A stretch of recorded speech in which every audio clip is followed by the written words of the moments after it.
Hello everyone, so today I will be showing you my everyday routine with my 4 years old kid.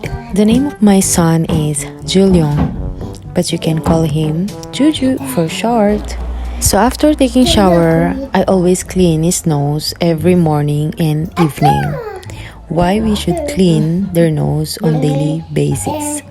Even if you don't suffer from any ailment, for instance, in a big cities we breathe, part of the pollution and the dirt that goes in our nose starts an inflammatory response.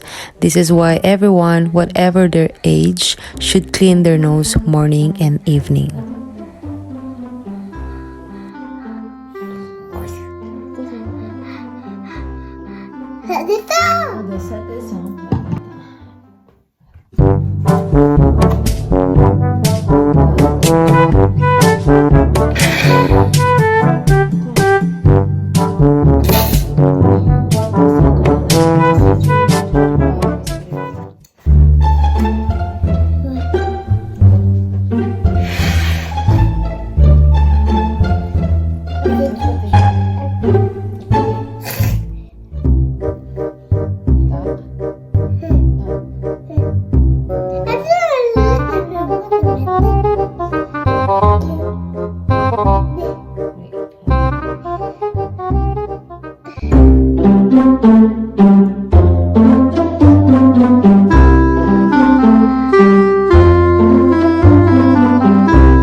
C'est dégoûtant. Attends. Très bien, il est propre.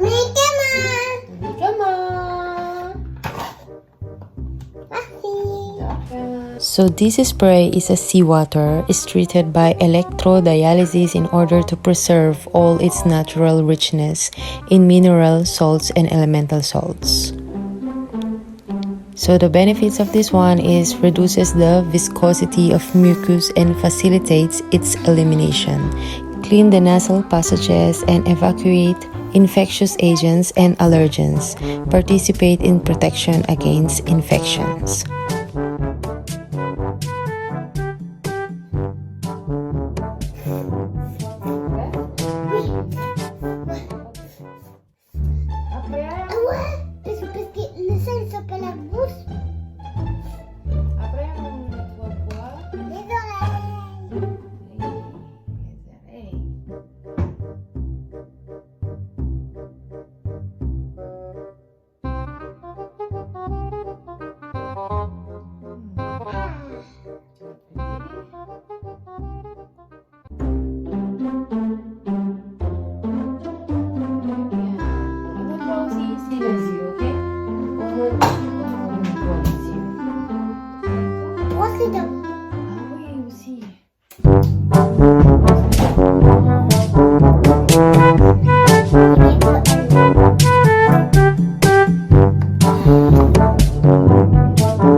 Being consistent with eye hydration is the key to good eye health. In this respect, the seawater solution is one of the best natural lubricants, and using it ensures that your eyes are always hydrated, lubricated, clean, and protected. Eye hydration and the production of tears are necessary to eliminate foreign matter in the eye, nourish it, and help reduce the risk of eye infections. When eyes stop producing tears, they no longer lubricate correctly and run the risk of developing dry eye fatigue, and vision problems.